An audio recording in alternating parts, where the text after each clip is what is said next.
안녕하세요. 반갑습니다. 내 손안의 책방 소향입니다. 오늘 소개할 책은 혼자가 된다는 건 나 자신으로 거듭난다는 것. 도시 홀로족의 문화생활 에세이 우리 각자 1인분의 시간입니다. 지은이 박민진, 발행은 북스토리입니다. 이 책은 우리 각자 1인분의 시간을 통해 저자인 박민진은 도시에서 혼자 산다는 것에 관해서 이야기합니다. 도시에서 산다는 것은 제법 숨이 가쁜 일이다. 나만의 리듬을 지키기도 어렵고 남의 시선을 신경 쓰지 않기도 쉽지 않다. 1인분의 몫을 하고 1인분의 시간을 누리고 싶지만 이조차도 힘에 부칠 때가 있다.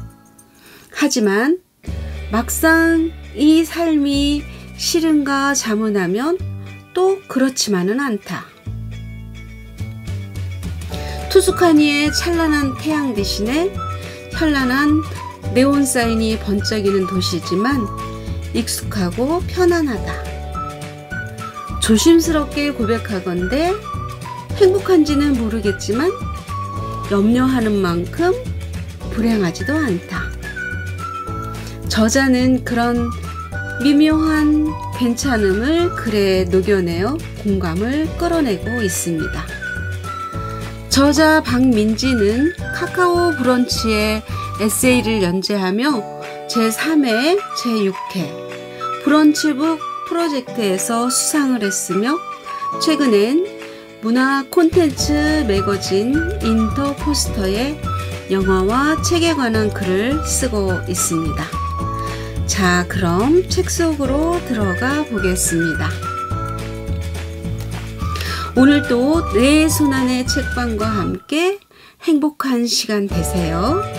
구독, 좋아요, 알람 설정은 사랑입니다.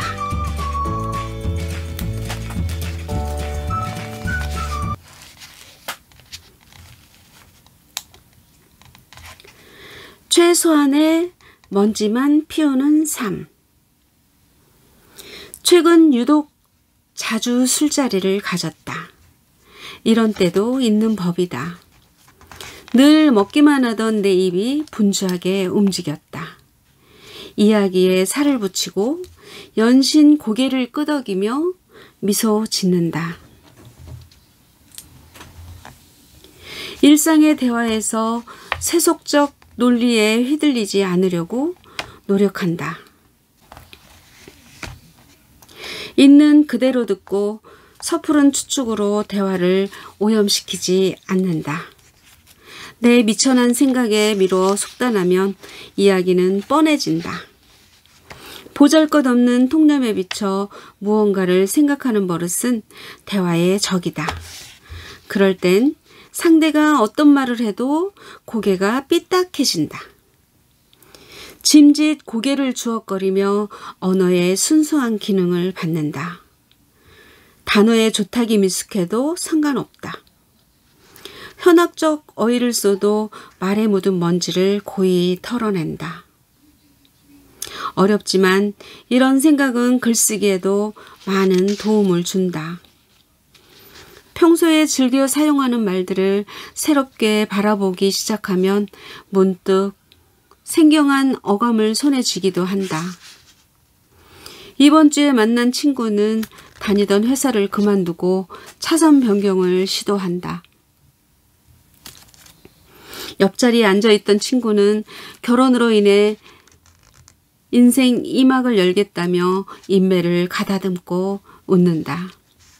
누군가는 직장의 처우가 불만스럽다며 목덜미를 긁고 난 그들 속에서 못지않은 어려움을 토로한다. 과연 내 뜻이 고이 전달되기는 했을까? 대화라는 것이 말이라는 게 하면 할수록 진실이라는 걸 전달하기가 어렵다. 책을 읽으면서도 비슷한 생각을 한다. 전에 쉽게 쓴 글이 무조건 좋은 글인 줄 알았다. 잘 익히는 단문 위주의 문장에 끌렸다.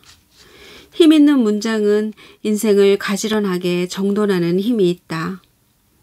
최근엔 말하지 않음으로써 더 많은 생각을 끌어내는 작가들이 좋다.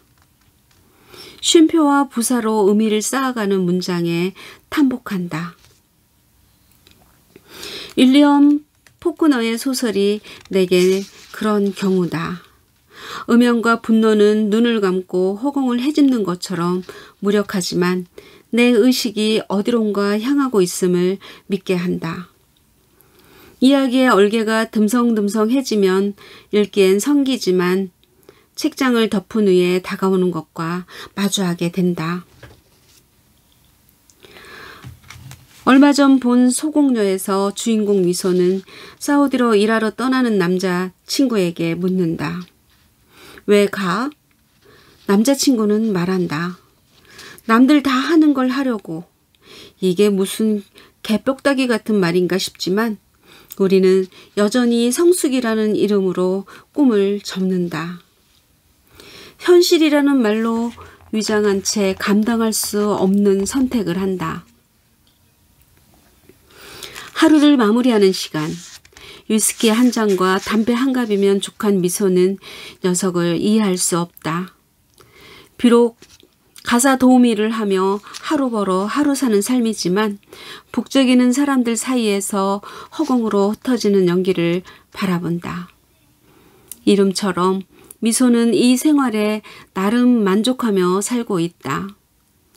취향이라는 안전지대는 때론 거창한 삶의 무게를 앞지른다. 미소를 떠난 남자친구는 남들처럼 살길 희망했지만 미소는 자기를 먹여 살리겠다는 그의 진심에 끝내 동조할 수 없었다. 그저 한번 안아주고 떠나보냈다. 미소는 핸드폰도 없고 집엔 세간이 없어 휑하지만 오로지 보고 싶은 것에만 집중하며 고개를 살짝 들고 다닌다.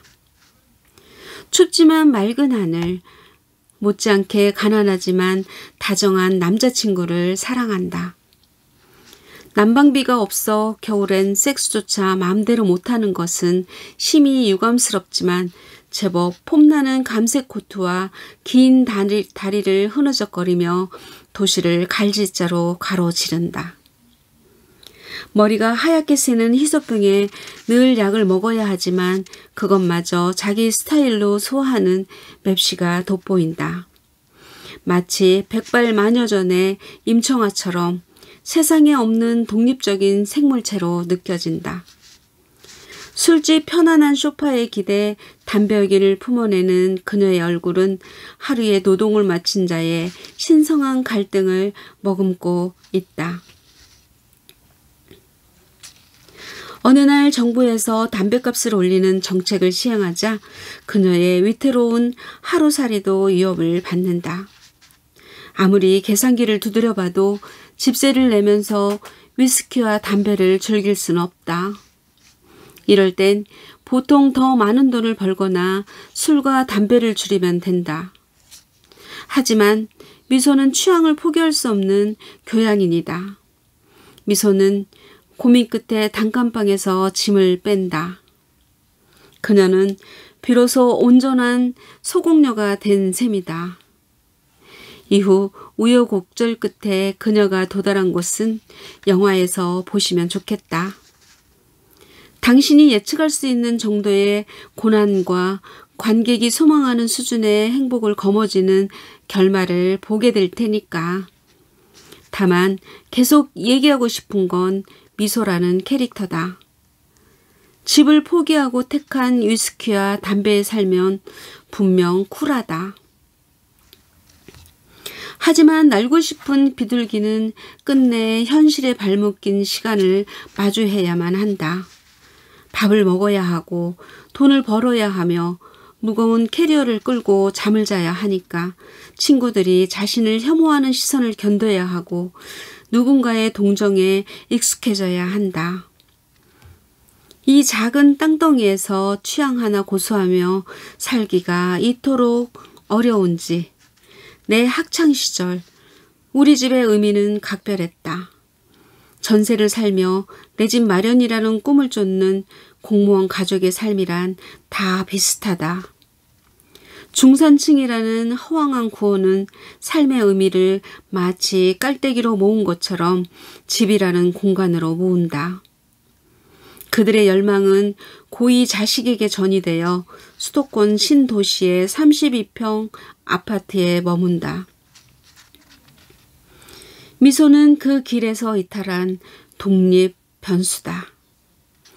영화가 판타지로 보인다면 그 선택의 무모함에 있으리라. 내가 느낀 소공녀의 매력은 미소라는 캐릭터가 그 판타지를 구현 가능한 거리에 있게끔 붙잡는다는 점이다. 요즘 내 주변 지인들이 거액의 빚을 지고 은행에 책 잡혀 결혼하는 상황을 지켜본다. 부모 시대의 지긋지긋한 열망은 여전히 자식들의 열패감으로 되풀이된다. 취업 전쟁과 빈부격차, 신자유주의라는 지긋지긋한 터울은 그들을 포기 세대에 규정한다. 뭘 포기함으로써 만들어지는 삶이란 뭘까? 그건 요즘 말하는 소확행, 워라밸, 욜로와 같은 트렌디한 단어에 그 비밀이 있을까? 요즘엔 최소한의 먼지만 피우다 죽고 싶다는 생각을 많이 한다. 대단한 야심 따윈 없으니 좋아하는 것만 하다가 조용히 세상에서 지워지고 싶다. 이제 취향의 시대가 도래했다. 황새를 쫓아가기엔 애초에 날지도 못한 암탉임을 자처하고 나선다. 미처 늦기 전에 씨암탉 정도라도 되려고 눈을 돌린다. 내가 좋아하는 곳에 모든 주의를 기울이고 버리는 딱 퇴근 후에 책상에 앉아 무언가 할 수 있는 정도면 족하다. 목구멍이 포도청이라 지만 최소한의 선택지는 거머쥐고 싶다. 미소가 포기한 월세방은 통념에서 이탈하려는 존엄의 발자국이다.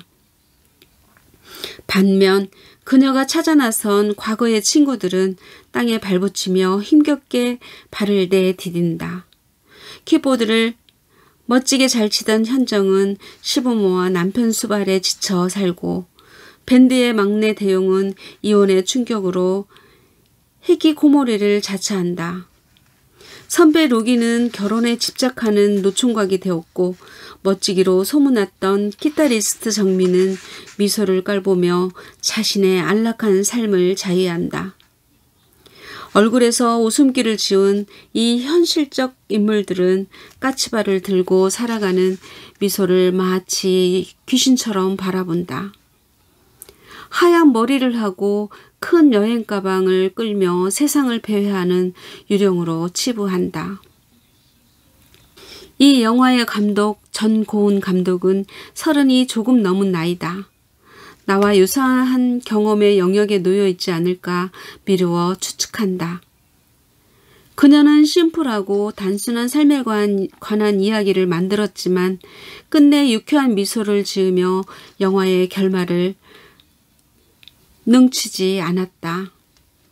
그건 미소라는 멋진 캐릭터를 만들었지만 그녀가 이 사회에 무해한 온전히 쿨한 사람임을 확신할 수 없었기 때문이다.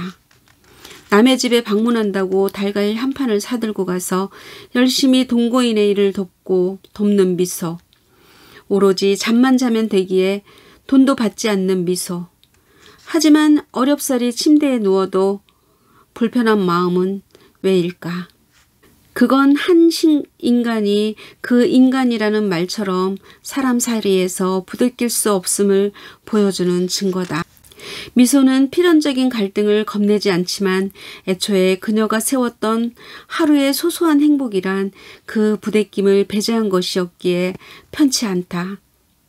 그런 의미에서 고독력과 혼자 있는 시간을 강조하는 시대에서 소공녀는 온전히 홀로 될 수 있는 것이 얼마나 어려운 일인지 보여주는 영화다. 개인의 취향이라는 것이 어느 정도의 노고가 있어야 하는지 끊임없이 생각하는 시대에 자화상이다. 어떤 방식을 택하건 그건 온전히 제 몫의 삶이다. 술자리를 위한 변명. 비가 온다. 내 친구는 비만 보면 술이 당긴다지만 난 그립지 않다. 가끔 맥주 몇 잔 정도는 마시지만 그건 할 수 있다는 느낌이지 먹고 싶은 건 아니다. 하지만 직장 생활을 시작하는 나이가 이르게 찾아왔고 엄연한 업무의 연장으로 회식에 참여해야 했다. 이때부터 술은 피할 수 없는 걸림돌이 되었다. 처음 배치된 부서실장님은 다들 거나하게 마시는 자리에서 맥주 한 잔만 홀짝이는 내게 자네는 술을 싫어하는 모양인데 나이를 먹으면 몸이 먼저 술을 달라고 할 걸세라 하셨다. 지금도 잊지 않은 그 말을 난 철석같이 믿었다. 시간이 지나고 나서 유심히 살펴보니 과연 내 주량이 그 당시보단 꽤 늘었다는 사실을 깨달았다. 무엇보다 때때로 맥주를 비롯한 와인과 위스키를 스스로 홀짝이는 날 마주한다. 술을 마시는 게 좋지는 않지만 자리에 부담감을 덜기 위해서 입을 댄다. 또 즐거운 사람들과 있을 땐 그 자리를 기억하고 싶어 술잔을 높이 든다. 특히 오랜 시간 공들였던 프로젝트를 마치고 팀원들과 입에 술을 털어넣을 땐 인생에 몇 안 되는 확고한 기쁨을 맛보기도 했다. 술에 관한 영화 중 내가 가장 사랑하는 영화는 사이드웨이다. 알렉산더 페인 감독의 영화로 지질한 연기 전문인 폴 지아메티의 매력이 돋보인다. 잭은 결혼을 앞둔 일주일 동안 포도주 농가를 전전하며 마지막일지 모르는 환락을 맛보겠다며 여행을 시작한다. 친구 마일즈가 이 여행에 동참하며 웃고 울리는 이야기에 서막이 오른다. 캘리포니아의 그림 같은 포도밭을 허름한 차로 이동하며 근사한 와인을 마셔대는 통에 술 없이도 취한 기분으로 그들의 대화를 엿들을 수 있다. 풍요로운 햇살과 태평양에서 부는 바람이 절로 손가락을 튕기게 만든다. 오랜 역사와 다채로운 품종을 지닌 와인은 그야말로 돈이 있어야 누릴 수 있는 고급 취향이다. 하지만 영화는 와인의 복잡한 맥락을 인생에 비유하며 어렵게만 보였던 와인의 품종과 맛을 캐릭터에 절묘하게 녹여낸다. 거기에 자극적이지 않은 안주를 곁들여 서로를 달뜬 얼굴을 드러내는 중년 배우들의 연기가 일품이다. 영화는 와인의 인생의 미묘함을 빗대 술이 인생에 가져다 줄 수 있는 기쁨에 관해 말한다. 요즘은 술이 제스처이자 분위기라는 걸 깨닫는다. 그저 술잔을 부딪혀 왁자지껄하면 여유와 낙관이 생긴다. 그래도 여전히 회식은 부담스럽다. 혹시라도 실수할지 모른다는 생각에 정신 똑바로 차리며 마신다. 넉넉고 몇 잔 홀짝이다 중요한 자리에서 쾌하게 취해버린 기억이 있어 조심스럽다. 20살 초입엔 술자리 게임을 자주 했다. 문제는 벌칙으로 술을 마시다 보며 걷잡을 수 없이 취해버린다는 사실이다. 그러다 보면 그야말로 술이란 오바이트를 유발하는 물질이구나 깨닫게 된다. 특히 소주의 독한 맛은 도무지 술이라는 것을 좋아할 수 없게 한다. 그러던 나도 돈을 벌어야 하니 술을 수단으로 쓰고 버티기 위해 소비한다. 이해관계를 무시할 수 없어 분위기를 의식하며 마신다. 여러모로 나이를 먹는다는 건 변하지 않으리란 믿었던 나를 응시하는 과정이다. 회사 신입 때 가장 기억에 남는 술자리라면 첫 승진 기념 회식이다. 직장 상사의 강요로 말버릇이 나쁜 이들과 악다구니를 쓰며 술을 마셨다. 직위를 이용해 술을 강요하는 사람이 있다는 게 놀라웠지만 그런 행동을 마치 인생의 통과 의례라도 되는 것처럼 당연시하는 눈빛들이 서러웠다. 나이를 먹으며 지켜야 할 것도 많지만 무엇보다 하지 말아야 할 것을 알아내는 게 중요하다. 그 중에서도 술은 내게 요주의 영역이다. 반면 교사의 표본이 되어준 몇몇 어르신들을 상기하며 도리질한다. 대단히 감사합니다. 더러운 술 문화 받아들일게요. 요즘에는 술을 안 마시는 사람도 많다. 이른바 웰빙의 시대에 맞게 관리 차원에서 거절한다. 혹은 술도 일종의 취향으로 가려 마신다. 술로 뭔가를 이루기에는 냉혹해진 사회 시스템은 더 말해 무엇하랴. 인간을 관리해야 할 리스트에 두고 술을 그 도구로 삼아 인맥을 관리하는 사람들도 거의 사라졌다. 술이 사고를 일으키고 이성의 틀을 무너뜨린다는 인식이 생겼다. 주류 회사들이 스스로 도수를 낮춰가도 이 흐름을 막을 순 없으리라.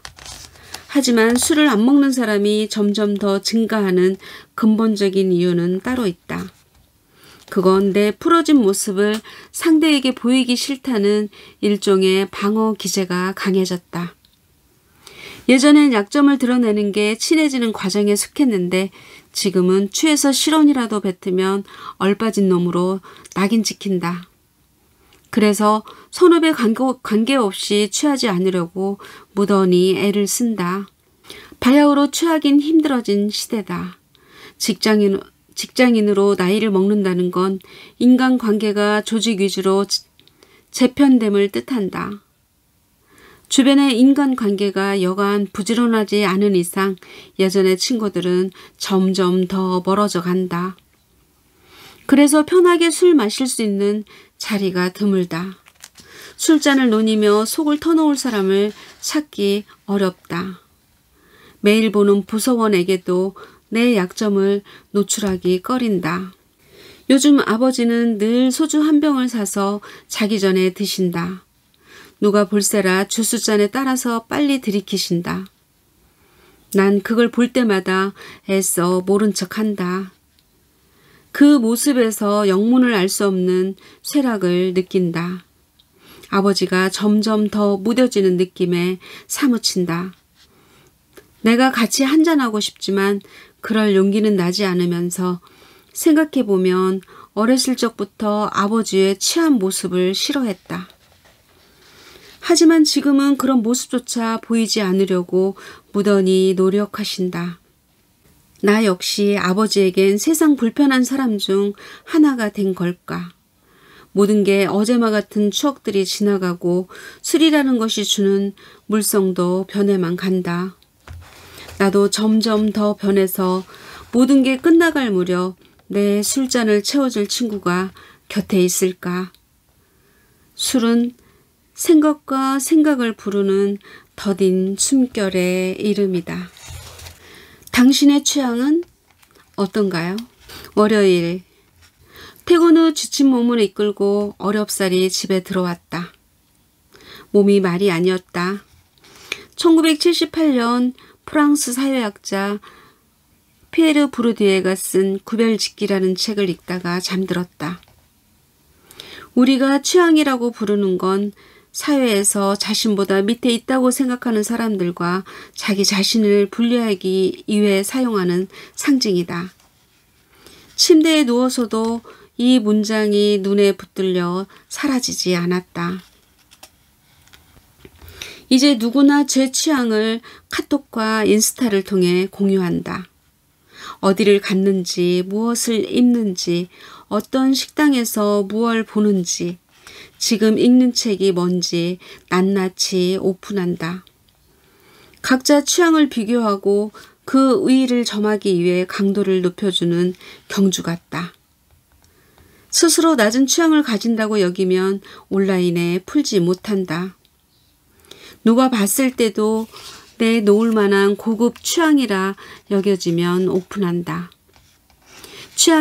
취향이야말로 인간이 가진 모든 것, 즉 인간과 사물, 그리고 인간이 다른 사람에게 의미를 가지는 통로다.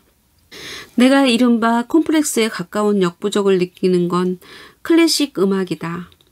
없던 관심이 갑자기 생길 일도 없거니와 최근 부쩍 관련 책을 읽어보아도 그 복잡한 맥락 앞에서 갈피를 못 잡는다.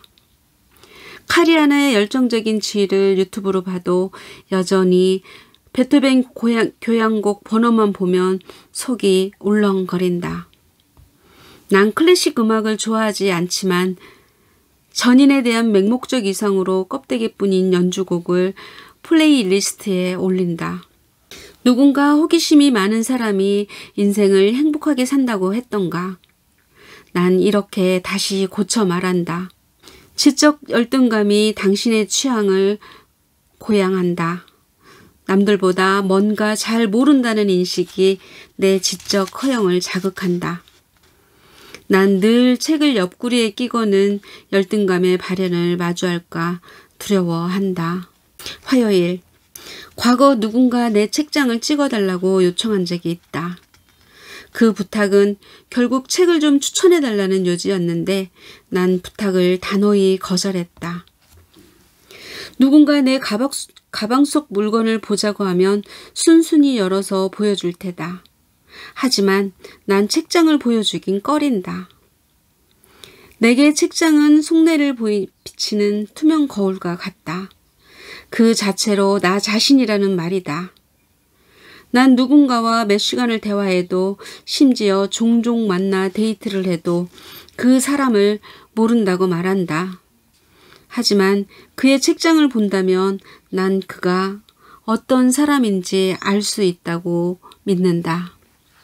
난 지하철에서 누군가 책을 읽으면 책 제목을 보려고 몸을 이리저리 꼰다.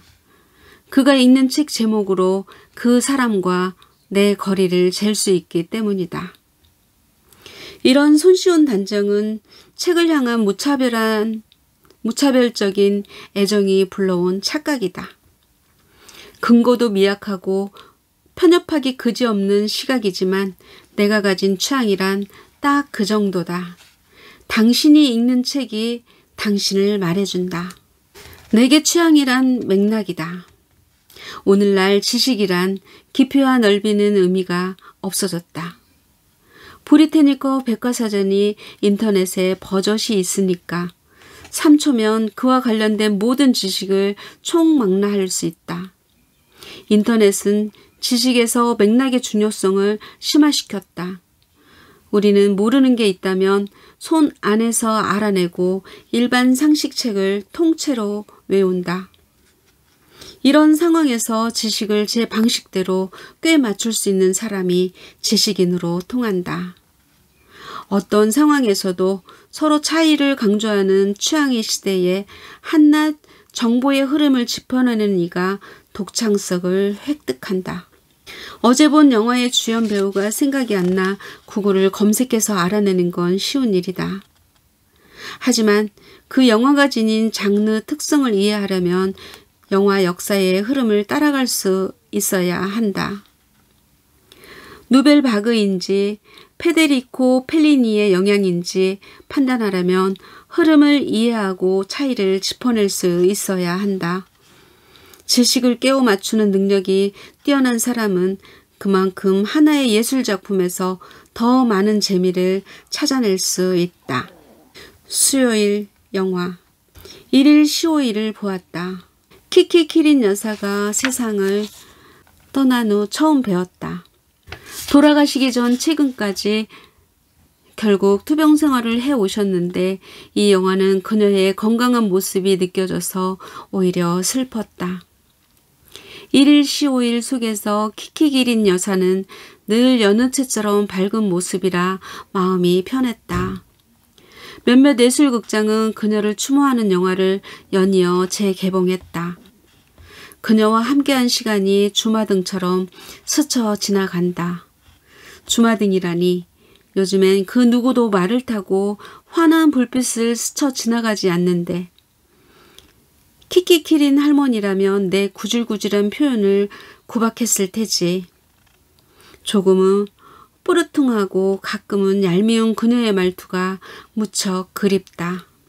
그녀가 없는 고레에타 히로카즈의 영화는 과연 내 취향에 맞을까 알 수 없는 노릇이다. 샤갈의 작품들은 기본적으로 밝은 감정을 표현한다. 100년을 해로한 이 노인은 죽는 날까지 고향과 가족에 관해 수많은 그림을 쏟아냈다. 행복한 자아도취랄까. 미술관의 수많은 인파가 사가를 보며 행복했던 시절을 떠올리진 않았을까. 한없는 그리움과 연애의 애틋함을 그렸을지도 몰라. 완전한 낙원을 그렸던 사갈의 기계에 퍽 감화된 나는 하염없는 망상에 젖었다.